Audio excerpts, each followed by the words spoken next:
Muchas gracias. Adelante, presidente. Primero, esta juventud que tiene en sus manos el presente y el futuro. Pare, por favor, por favor. De último, el pasado. Pero el pasado tiene que entender el futuro y trabajar para ayudar. Y los jóvenes tienen que conocer qué hubo bueno y qué hubo malo del pasado. Quiero agradecer muchísimo al partido, a esta nómina excelente de precandidatos, la asistencia de tantos compatriotas, de tantos observadores, amigos que no son miembros del partido y que recibimos de todo corazón. Si los menciono a todos, probablemente incurriría en omisiones. Muchas gracias por habernos acompañado. Con afecto, quiero agradecer la presencia de un grupo tan importante de quienes han sido integrantes de nuestras Fuerzas Armadas. Creo que se sientan bien representados al mencionar al almirante Moreno y al mencionar al general Gustavo Rincón.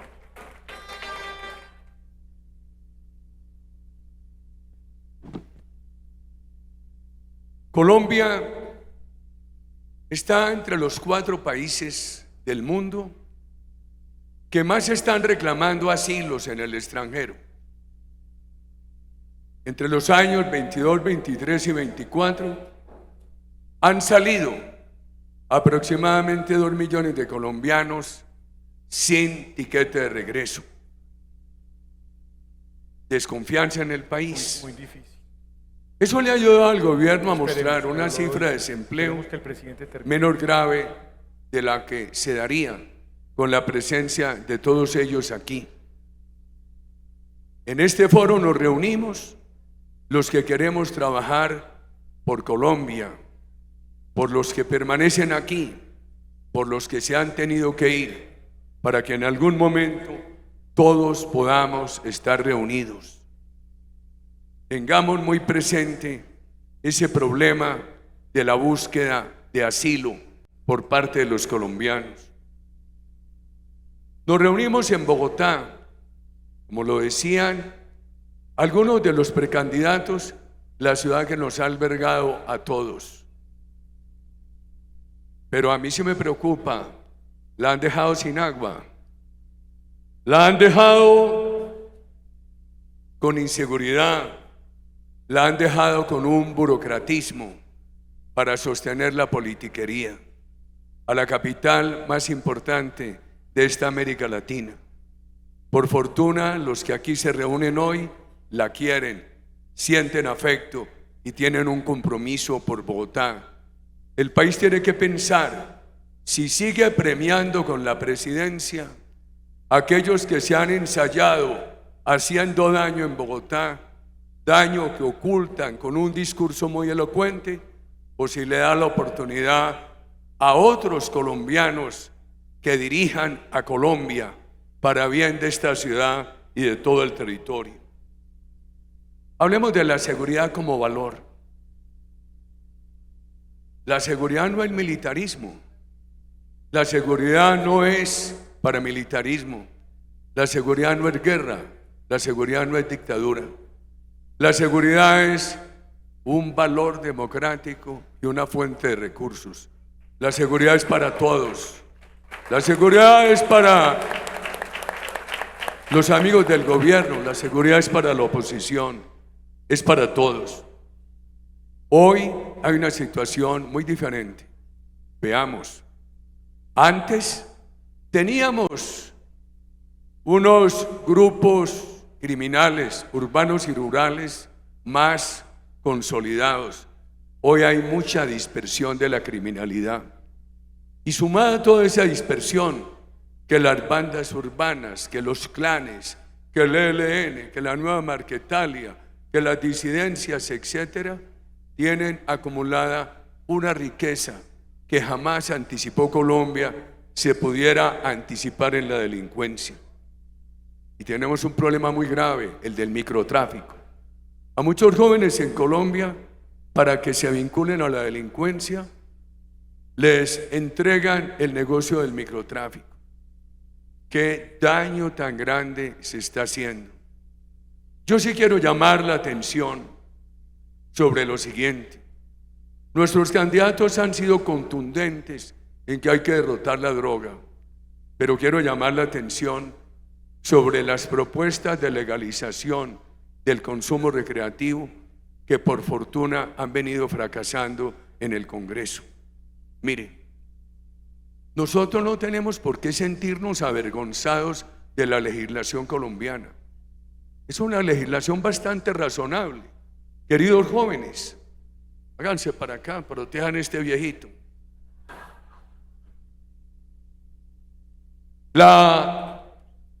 En Colombia no se criminaliza al consumidor, no se le lleva a la cárcel. La Constitución dispone que se debe adelantar una política de salud pública.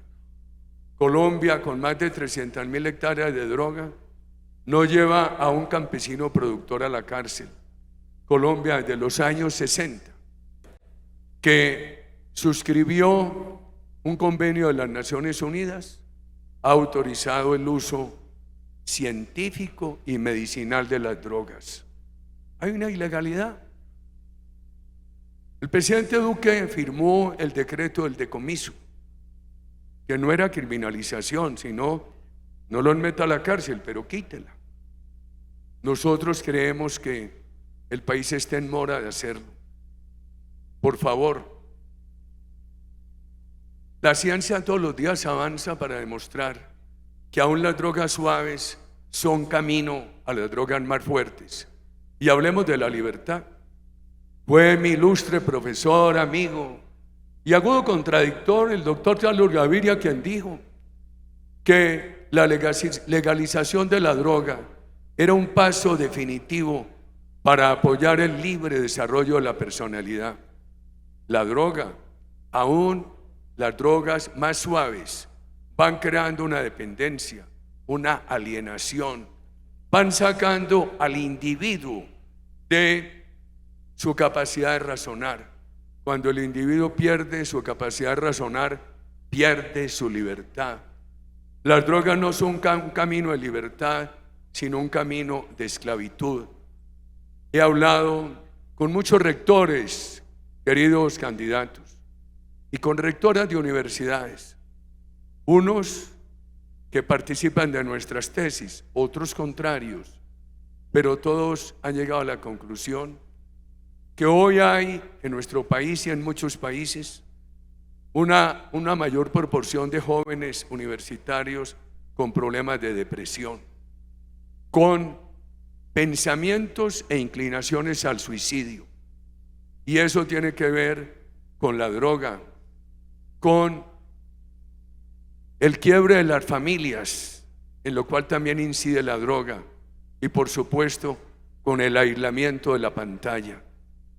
Yo le pido al partido que sigamos muy firmes, pero hay que explicar en Colombia que la legislación que tenemos es razonable. ¿Por qué se van a crear estos problemas? Hoy se habló aquí de todos los colombianos. ¿A ustedes les gustaron las intervenciones de los candidatos? Muy buenas, muy serias, preparadas, con el único derecho que puedo ejercer sobre los candidatos de ser el viejo. Les voy a pedir lo siguiente: lo que han dicho en este foro es muy bueno, una buena intervención, hay que multiplicarla, hacerle seguimiento, dejar que produzca resultados. Yo creo que ahora, a partir de este momento, la oficina de prensa de cada precandidato nos tiene que ayudar con unos fragmentos a destacar de sus intervenciones y hacerlo durante toda la semana. Mañana en nuestras redes, cada 2 horas, vamos a publicar la intervención de los candidatos. Se publica una, a las 2 horas la siguiente, etcétera. Por supuesto, esta semana habrá cizaña, Ante el éxito de un foro como este, entonces la cizaña quedará entrar y preguntar: oiga, Uribe, entonces, ¿usted qué opina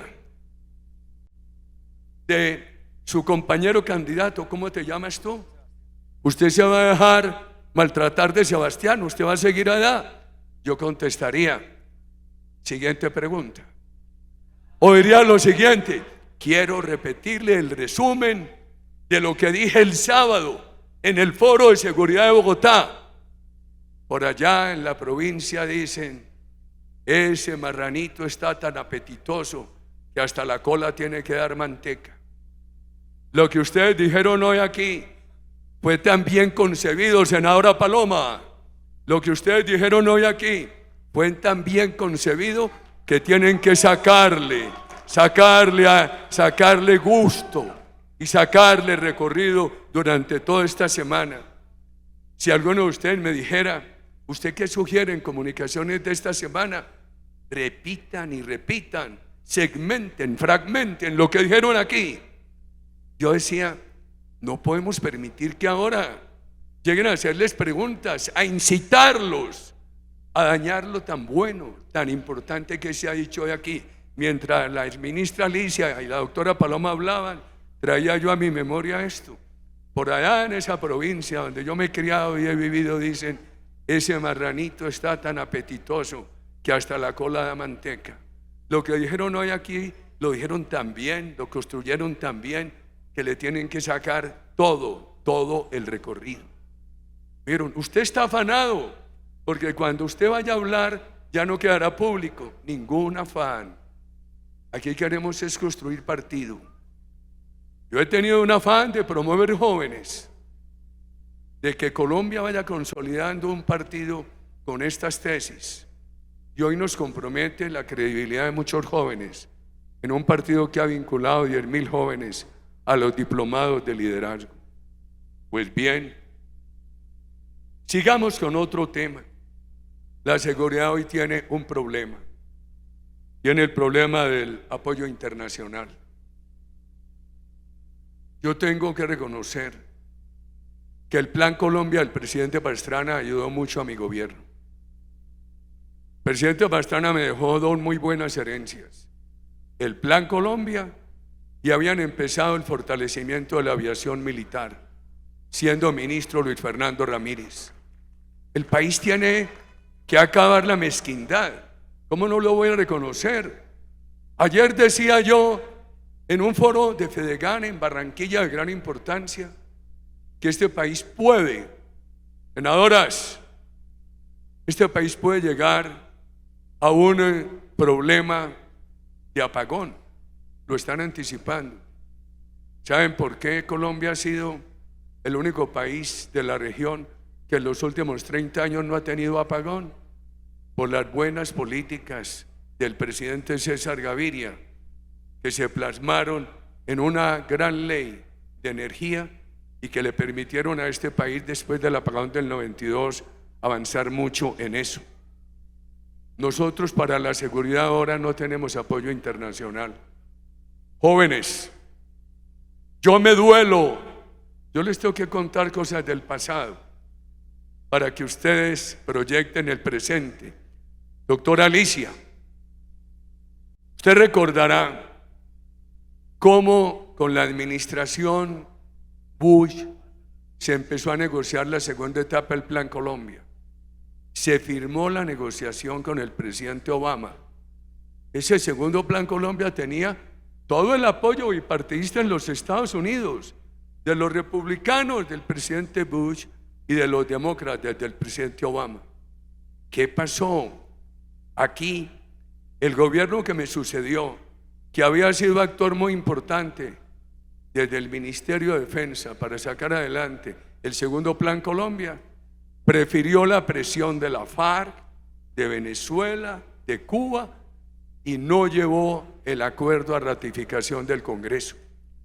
Nosotros no nos podemos asustar con los gritos de la élite izquierdista de América Latina. Nosotros no nos podemos asustar con los gritos de nuestras élites izquierdistas. El Plan Colombia tenía apoyo popular, apoyaba la justicia, nos apoyaba familias guardabosques, apoyaba muchas políticas sociales, pero desestimaron el apoyo popular, prefirieron atender las presiones de Chávez, de Castro, de la FARC, y se murieron del susto por la crítica, por el grito de la élite izquierdista de América Latina. Nuestros candidatos tienen que estudiar cómo se va a conseguir un gran apoyo internacional. Israel. Nosotros tuvimos la fortuna de contar con el apoyo en aviación de la tecnología israelita y de tecnología en muchos aspectos. Hoy toca, es un tema muy delicado, prepararse para restablecer las relaciones con Israel. ¿En qué marco político? En el marco político de reconocimiento a Israel y a Palestina, en el marco político de exigencia de que Israel tiene derecho a que todo el pueblo árabe y palestino lo reconozca y lo respete como Estado, y Palestina tiene el derecho recíproco. Para nosotros es tan importante que no asesinen un habitante de Israel como que no asesinen un habitante de Palestina. Y orientados en esa dirección, tenemos que pedir apoyo internacional. Esta semana visitaba yo el Perú y recuerdo que el presidente de entonces nos ayudó y pudimos desbaratar el Frente Amazónico de la FARC, que dio muchas posibilidades de turismo en la Amazonía. Hoy esas relaciones tampoco existen. Y Ecuador tiene un problema interno gravísimo. Cuando teníamos la discusión con el presidente entonces de Ecuador por esa protección a la FARC, yo les decía, cuidado, les pasa lo de Colombia. Aquí primero nos dijeron, no se preocupen, que la droga pasa por el cielo, viene de Bolivia y Perú, pasa por el cielo colombiano a Norteamérica. Después hubo producción y hoy hay 1.700.000 consumidores. Ecuador no prestó atención, y qué problema tan grave el que tiene hoy. Venezuela, la escogieron de mediadora. Por allá tuvimos con la izquierda europea un debate en la Universidad de Valencia en España. Los procesos de paz no resultan cuando los mediadores son sesgados. Los mediadores eran Cuba y Venezuela. El gobierno de entonces dijo en Colombia que no transgredería las líneas rojas, que aquí habría cárcel para los responsables de delitos atroces, que habría cárcel para los secuestradores, que habría cárcel para aquellos que hubieran violado o reclutado niños. Todas esas líneas se transgredieron. La paz es un balance entre paz y justicia, y cuando se transgredieron esas líneas ya no hubo ese balance, hubo un sometimiento a la FARC, se acabó ese balance y hoy pagamos las consecuencias, queridos ciudadanos. Decía yo en una universidad en Valencia, qué error escoger mediadores que están sesgados con el terrorismo. Pudo más la exigencia de Venezuela y de Cuba como mediadores que las razones que le habían prometido al pueblo colombiano, y qué daño hicieron. Venezuela no es mediadora de ningún proceso de paz en Colombia, es simplemente agente del terrorismo, paraíso de hospedaje del terrorismo. El gobierno del acuerdo de 2016 fue el gobierno que en la candidatura habló más duro contra Castro y contra Chávez. Cuando yo oía esos discursos, decía, los míos son unos discursos de seminarista. Qué discursos tan fuertes contra Venezuela y contra Cuba. Pero ese gobierno después se alió con ellos, buscando la decisión utilitarista de que Venezuela y Cuba le ayudaran a firmar con la FARC, y después salió a criticar a Maduro. Qué tema tan difícil con Venezuela. Pero la seguridad necesita de muchos elementos. Necesita definición, necesita valores.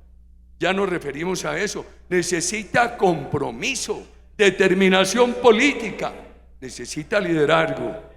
El liderazgo que hemos observado hoy nuevamente en nuestros candidatos. La seguridad necesita apoyo internacional.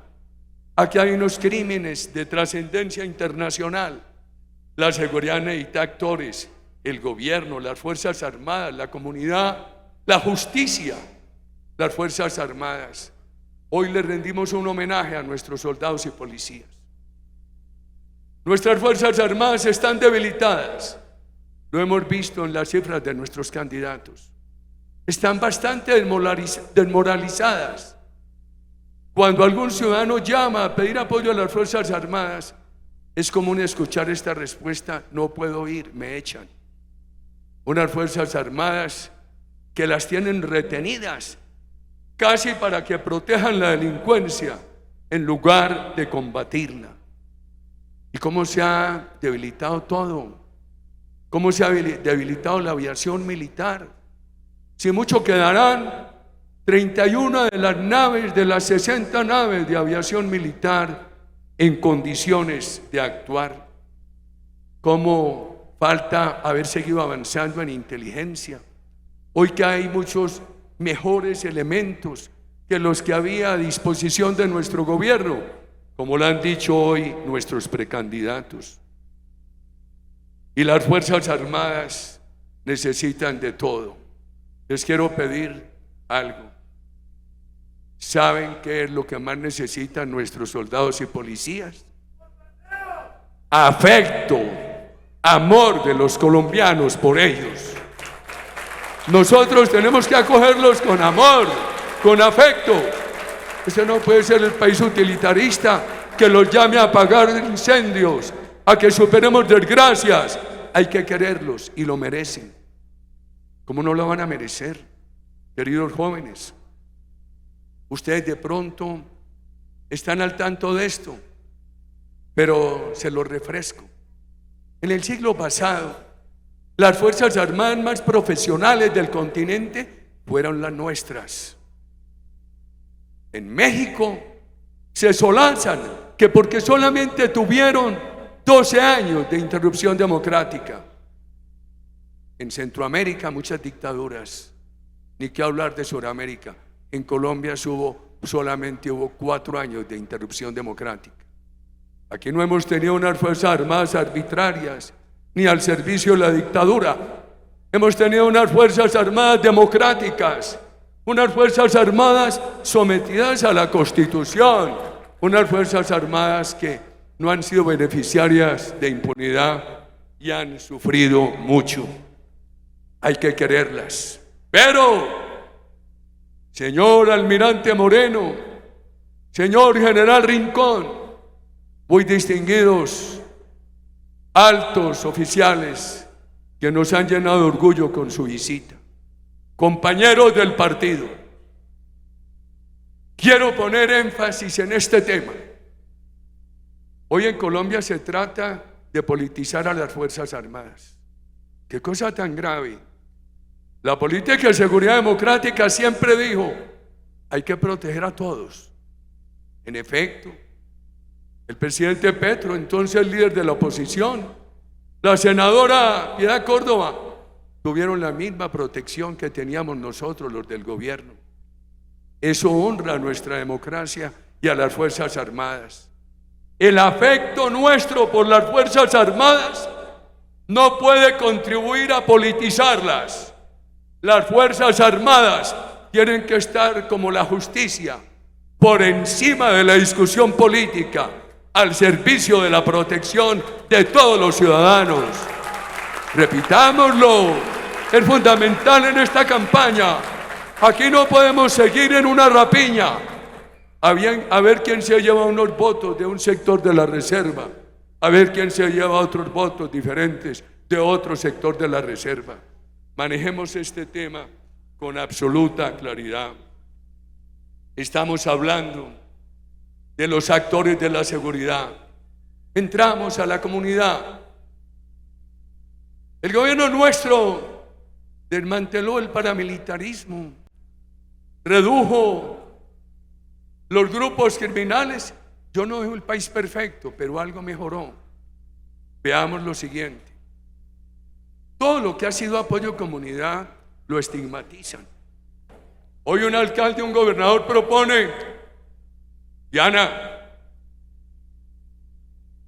un alcalde, un gobernador propone hoy que pueda utilizar los frentes locales de seguridad sin armas, con comunicaciones, para que la comunidad esté mejor conectada con la fuerza pública, y lo estigmatizan, dicen eso es paramilitarismo.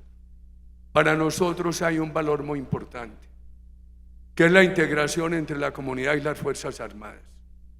Cuando las Fuerzas Armadas sienten que la comunidad está ahí presente, son más diligentes y mucho más inclinadas a la transparencia.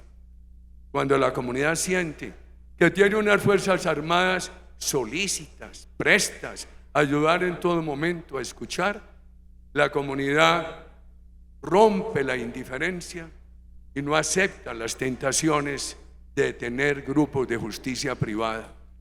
La integración entre las Fuerzas Armadas y la comunidad exige una pedagogía de nuestra parte, porque de otro lado están creando los nuevos paramilitarismos, debilitan a las Fuerzas Armadas, pero le dan poder institucional en exceso a los guardias campesinos y a los guardias indígenas.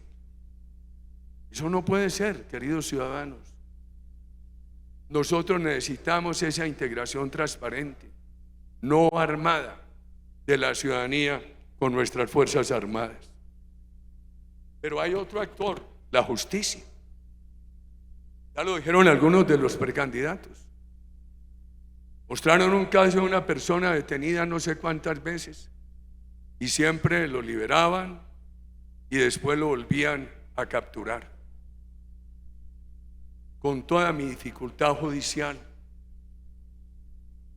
yo he mantenido y mantendré un balance entre discrepancias con algunos actores de la justicia y respeto total a la institucionalidad.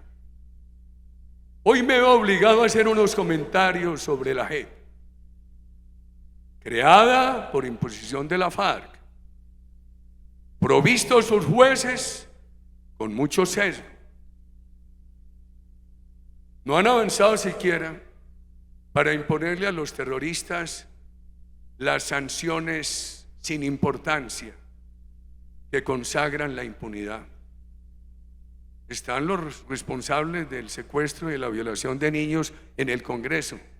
Ni siquiera les han impuesto esas famosas restricciones de movilidad de que habla el acuerdo.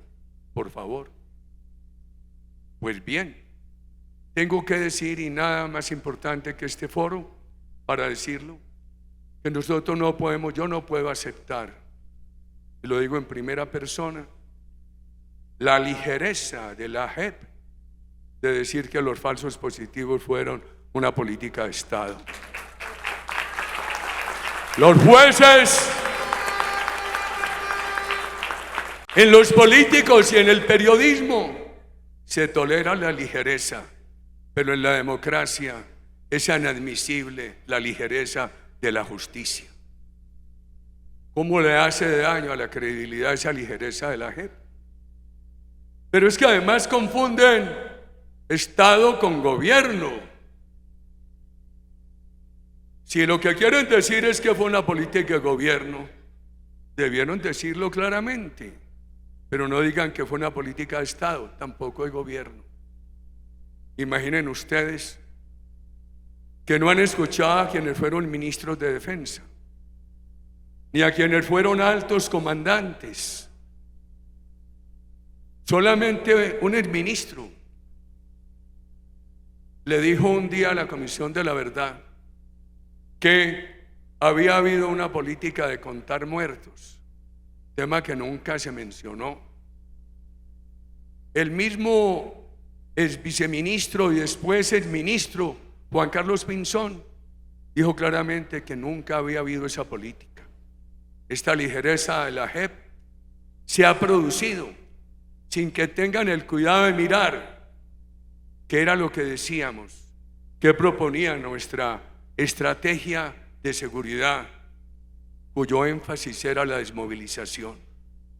Ignoran las cifras, ignoran que hubo 53.000 desmovilizados, 27.000 presos y 13.000 personas dadas de baja. Y sin embargo, sobre esas cifras tienen la ligereza de decir que había una política de Estado de falsos positivos. El mismo padre de Ru, que tantas diferencias ha tenido conmigo, lo ha repetido, que eso no fue política de Estado, ni fue política institucional. Yo no voy a entrar a discutir ahora. Yo no voy a entrar a discutir ahora el número. A mí me parece tan grave un caso de violación de derechos humanos como 1900, como 6400. No voy a entrar en esa mezquina discusión, señores de la JEP. Que sí les voy a decir es que esas apreciaciones que ustedes le lanzan a los colombianos tienen más carga política que soporte judicial. Cuando en el ejercicio de la justicia prima el soporte político, la justicia se deslegitima. ¿Y qué daño están haciendo a nuestras Fuerzas Armadas? Uno de los problemas del acuerdo del 2016 fue poner en el mismo lugar a las Fuerzas Armadas de la democracia con los terroristas. Los igualaron a nuestras Fuerzas Armadas con los ejércitos dictatoriales de Pinochet en Chile, o de Videla y Galtier en Argentina, o de aquellas fuerzas dictatoriales que con la CIA le dieron el golpe al presidente Arbenz en Guatemala. Las nuestras han sido disciplinadas, constitucionales, no han estado privilegiadas por la impunidad. Las pusieron de igual a igual. Un gran daño histórico que causó el acuerdo del 2016. Hoy un guerrillero, para mantener su libertad, reconoce un crimen. Para él no es problema, porque era su deber ser. Un militar que le digan: usted tiene que reconocer ese crimen, porque de lo contrario se expone a un juicio que puede llevarlo a 15, 20 años de cárcel. Yo imagino la presión de la familia. Papá, reconoce ese crimen, no te expongas a ese riesgo. Y entonces, en aras de la libertad, muchos lo están reconociendo. Y en muchos casos, crímenes que no cometieron. Veo que algunos generales de la República están diciendo: es que fuimos omisivos, culpables. Por favor, por favor. Y hay otra diferencia. El crimen era el deber ser del terrorismo. El crimen era todo lo contrario del deber ser del militar. Y cuando discutíamos ese proceso, recuerdo esas discusiones, senadora Paloma, nos decían: es que la JEP tendrá la posibilidad de saber si un reconocimiento de un crimen que haga un militar corresponde o no a la realidad. ¿Y él le va a decir a un general, a un coronel, a un capitán, a un mayor? ¿Qué magistrado se atreverá a decirle: ese reconocimiento que usted está diciendo ese reconocimiento es mentiroso, porque usted no cometió ese crimen? Ese proceso lo montaron sobre absurdos como este. Qué ligereza la de la JEP. Se olvidan que un día tuvimos que echar, por iniciativa propia de quien era presidente, a 27 altos comandantes de las Fuerzas Armadas. Solamente uno de ellos por graves sospechas penales, los otros por problemas administrativos que habrían facilitado la violación de derechos humanos. Y lo hicimos a las 7 horas de haber tenido la información. Sin embargo, estos el magistrado de la JEP que ha hablado, sale con esa ligereza a hablar de que una política de Estado, queriendo decir que era una política de gobierno. E ignoran que después de todos esos esfuerzos, en los últimos 2 años, hubo 4 quejas y que el relator de las Naciones Unidas para los Derechos Humanos, usted lo recuerda, doctora Alicia, porque usted era embajador en Ginebra, dijo que el gobierno había procedido con todo el rigor en materia de derechos humanos. ¿Y qué? Tengo que decir esto. Al presidente que más dificultad le podría dar firmar un decreto de despido de militares es a mí, por mi afecto por las Fuerzas Armadas. Cuando me llegaba una queja de algún acto indebido de un soldado, de un policía de la patria, me daba dificultad creer, porque uno nunca piensa que los seres queridos pueden hacer algo malo, pero siempre se tomaron decisiones en tiempo oportuno y con la drasticidad que se requería. Hablemos de otro valor de la seguridad, el valor de la confianza. En Colombia se ha perdido la confianza en la seguridad. El país está extorsionado. Yo vivo actualizando las cifras de extorsión y no quiero comprometerme con ellas, porque es un país extorsionado en todas partes, en las localidades de Bogotá, en todas nuestras ciudades, en los campos.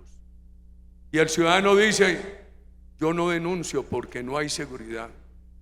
Cuando no hay seguridad, yo pierdo la confianza en denunciar por el temor a la retaliación. Pero la seguridad necesita valores, necesita actores, necesita confianza y también necesita compañías. La seguridad tiene que estar acompañada de una buena economía, de la cohesión social. A los ciudadanos hay que mostrarles que la seguridad se va llevando de la mano del mejoramiento de la economía y que el mejoramiento de la economía se va legitimando con el mejoramiento del tejido social.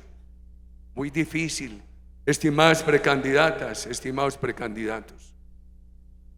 Uno de ustedes que gane la presidencia llegará sin Plan Colombia, sin apoyo a Israel, con las Fuerzas Armadas debilitadas, desmoralizadas y con una crisis presupuestal sin antecedentes en Colombia y con desconfianza del sector privado que la ha producido este gobierno. Sinceramente yo les digo a ustedes que hay otra compañía en la política de seguridad: la drástica reducción del tamaño del Estado.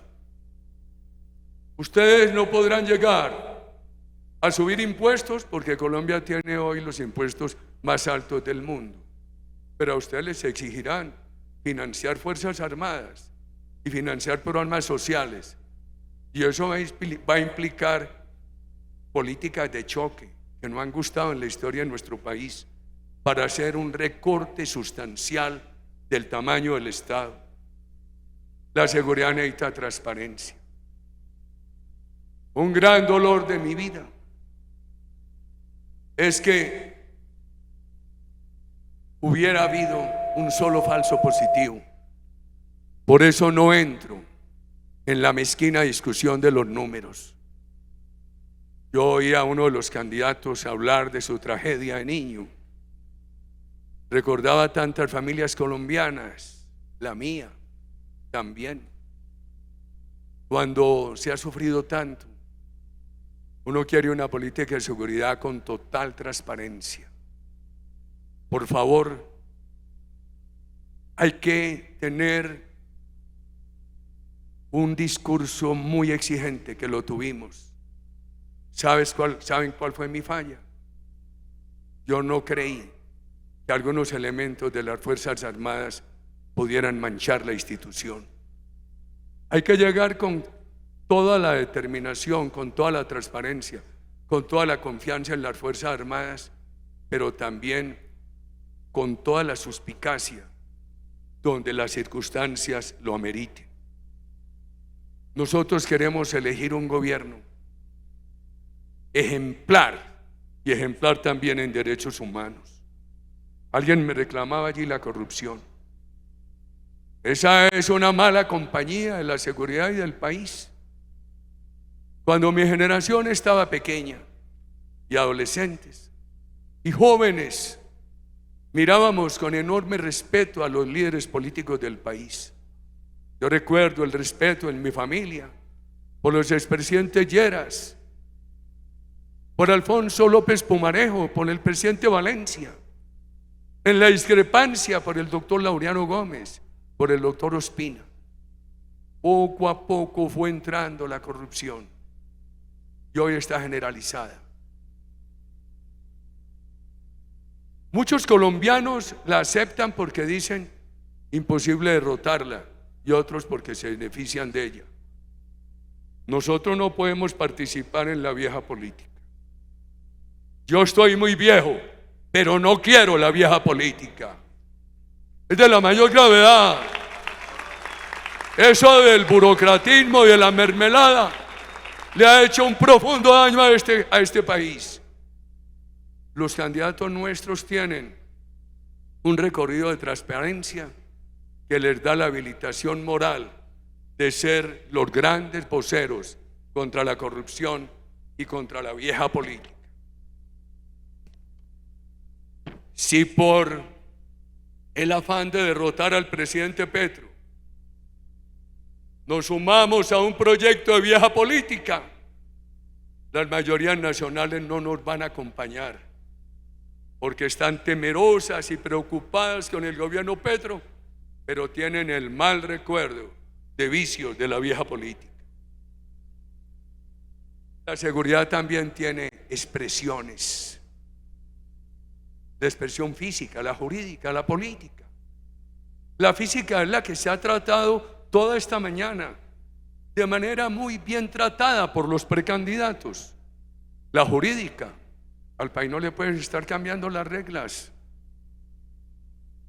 No se puede decir vamos a seguir con la política de seguridad, llegar al gobierno y darle impunidad a la FARC. O el problema que tenemos ahora, un acuerdo mal hecho, que además dijo que a quienes reincidieran no se les podía dar nueva oportunidad. Y nosotros, ante las dificultades, por patriotismo, estamos participando en esos grupos que buscan la paz, a pesar de nuestras diferencias. Se necesita estabilidad en las reglas de juego y sí que se necesita en la economía. Por favor, ustedes saben qué dicen en Argentina: queremos invertir, pero ¿qué pasa cuando se vaya Milei? ¿Qué preguntaba María Corina? Si la oposición gana la presidencia de Venezuela y los venezolanos y la comunidad internacional invierten, ¿cómo les vamos a dar seguridad, estabilidad que trascienda el gobierno? Voy a ser autocrítico. En aquel gobierno que hizo cosas buenas, también tuvo errores, que Colombia sintió un alivio, pero no quedó perfecta. Creamos la ley de estabilidad tributaria. Se firmaron 69 contratos.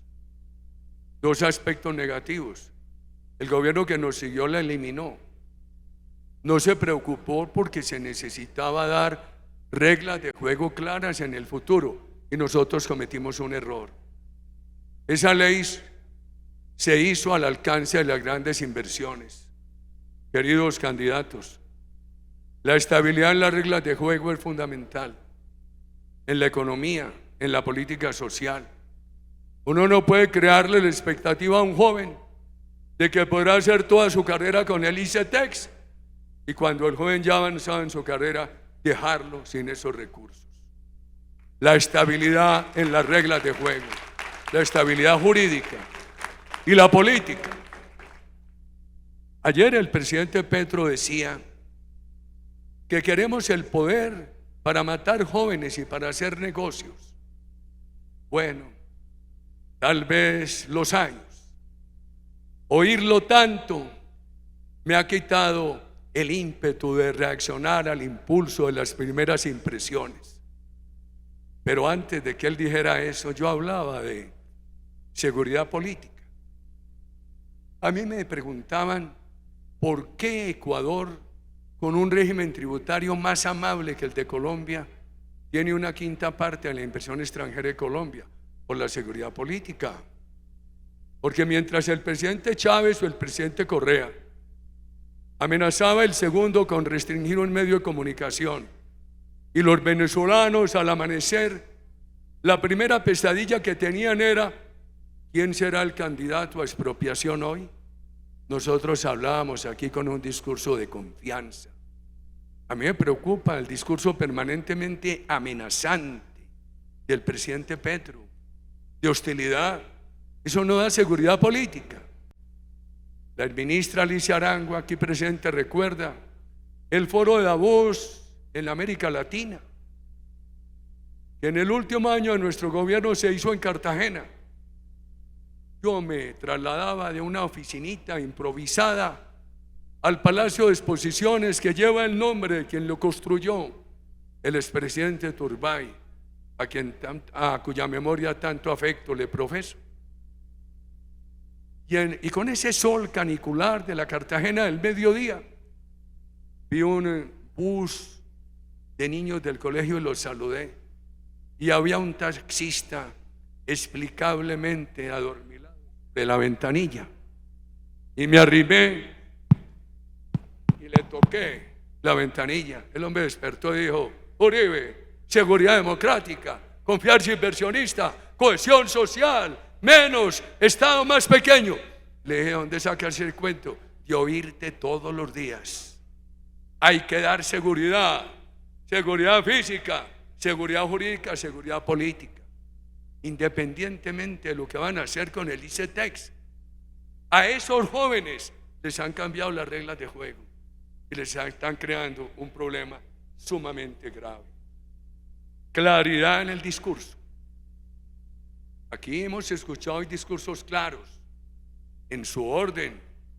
Habló Paola, habló María Fernanda, habló Paloma, habló Andrés y habló el doctor Miguel Uribe. Discursos claros, lo que necesita el país. Y eso lo llaman extremismo. Eso es honradez. Eso es la extrema honradez. Hablarle al país con claridad para no llevarlo a engaños. Nosotros tenemos un proyecto de seguridad que lo exponemos con claridad. Somos críticos y hacemos oposición a lo que hoy ocurre, pero ese proyecto es para todos los colombianos. Ese proyecto hace parte de la doctrina de nuestros candidatos de este partido. El país necesita candidatos con doctrina, candidatos con doctrina. Y ese proyecto es para todos los colombianos, para nuestros amigos, para los diferentes matices que piensan distinto, para los progres, que es el título elegante que se han autoasignado los neocomunistas. Hoy reniegan de Marx y de Lenin. Se llaman progres porque se buscaron ese cartabón nobilísimo para ocultar lo que realmente piensan y proponen. Pero ellos deben saber que la claridad con que han hablado nuestros candidatos es en favor de todos los colombianos. Ustedes lo han dicho claramente. Sin seguridad no hay paz. Por favor. Inclusive hay una discusión universitaria muy importante. ¿Qué es primero, la seguridad o la equidad social? Yo me atreví a decir un día, son polos que tienen implicación mutua, implicados mutuos en una ocasión, en una ecuación. Pero para poder resolver problemas sociales hay que dar señales de seguridad. Si no, no llegan los recursos para resolver los problemas sociales. Que empezar la seguridad, de inmediato el crecimiento de la economía y de inmediato, para legitimar lo uno y lo otro, avanzar en lo social. Queridos candidatos y asistentes, y la paz. En ese bellísimo libro de Kissinger, escrito a los 100 años, publicado pocos días antes de su muerte, o después, no recuerdo, Empieza diciendo que el liderazgo es la conjunción de dos ejes. El primer eje entre el pasado y el futuro. El segundo eje entre los principios perdurables y los anhelos de los electores. Aquí estamos en el eje del pasado y el futuro. El futuro y el pasado. En ese eje estamos. Yo como pasado tengo que comprender los anhelos de ustedes. Y ustedes, para conseguirlos, también tienen que estudiar el pasado. ¿Qué hizo bueno? ¿Qué errores cometieron? Mire lo que están haciendo con la salud, por introducir unas correcciones, destruyéndolo todo. Alberto Lleras, Paloma tal vez, en la universidad de su abuelo, en la Universidad de los Andes, dijo: nadie puede inventar una nación sin conocer sus cimientos y sus ruinas, sin saber que nuestros padres han vivido, trabajado y sobre todo sufrido sobre ella. A mí me dicen: y aquí está el ministro Ángel Custodio, pero a usted, ¿por qué se le ocurrió disminuir la jornada de trabajo y no lo hizo en el gobierno, sino después en el Senado? Y aparezco ahí como incongruente, porque para estar en la política, los viejos como yo tenemos que desapegarnos de lo bueno del pasado y pensar en mejorarlo hacia el futuro y atender las aspiraciones de ustedes. Yo no puedo aceptar que el país hoy tenga que ser el país del 2010, ni tampoco que el país de mañana tenga que ser el país de hoy. Hay que trabajar permanentemente, conociendo el pasado, pero por un futuro mejor para todos los colombianos.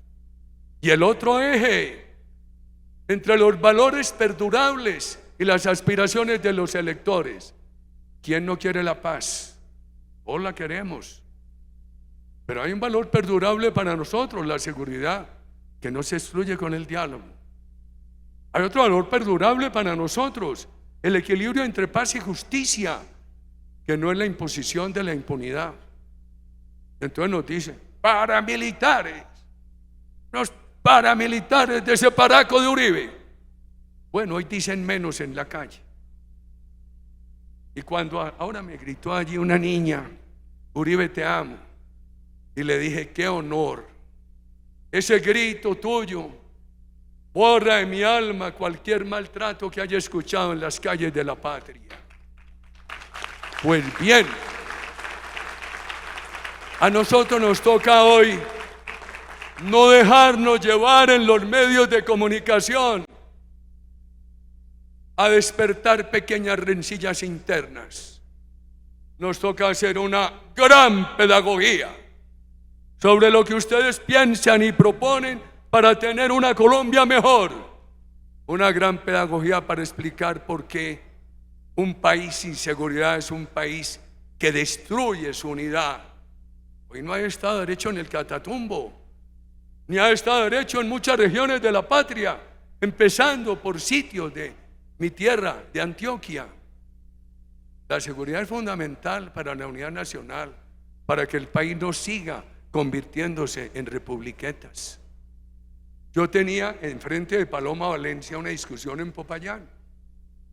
Uribe, es que lo que usted nos ofrecía eran guardabosques y cultivos de palma y cultivos de café especial, y da mucha más plata a la coca.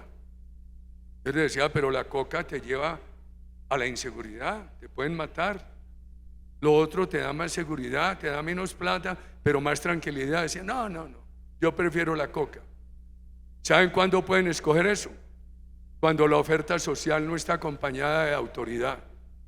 Si la oferta social está acompañada de autoridad, tienen que decir: nos tragó la tierra. Yo prefiero aceptar y ser guardabosques que seguir en la coca, porque si no acepto ser guardabosque o sembrar café especial o hacer tal negocio lícito, ahí viene la autoridad del gobierno, del centro democrático, que nos va a obligar a abandonar la coca. La autoridad tiene que ir de la mano de la oferta social, porque nos presentan el tema como de exclusiones. cuando son elementos de la misma ecuación. Sin autoridad no se acepta la oferta social para reemplazar el delito. Y si no reemplazamos el delito, destruyen la nación. Necesitamos candidatos con doctrina. Los candidatos indoctrinarios que se pueden crear hoy con la cultura o contracultura de la imagen son un peligro. Los elige el maquillaje y la imagen. Los eligen sus poses, pero gobiernan con su vanidad o con su inseguridad o con sus temores. Nuestros candidatos tienen una gran ventaja. Son candidatos con doctrina, que le hablan con claridad al país, y el país puede saber qué pasará si ellos ganan. Los candidatos sin doctrina o no la tienen o la ocultan para protegerse, posando de que son los candidatos del centro. Por favor, el centrismo sin doctrina es la debilidad ideológica de la política. Es la anemia ideológica que es muy dañina en un país que necesita salir adelante. Bueno, ¿cuándo es el próximo foro, Gabriel Jaime? Presidente, arrancaríamos finalizando enero, presidente. Pero no podemos darnos en vacaciones políticas. Vas a hacer política todos los días. En estos días me regalaron unos Crocs nuevos. Me los voy a gastar mientras me dejen. Cuando yo estaba joven y este pelo no había llegado a este estado, ante un foro de estos habría hablado con superior interés político. A estas alturas de la vida les he hablado con cariño, gratitud por cada uno de ustedes y con afecto inmenso por Colombia. Muchas gracias a todos. Muchas gracias, presidente. Muchas gracias a todos. Hemos llegado al final de nuestro foro.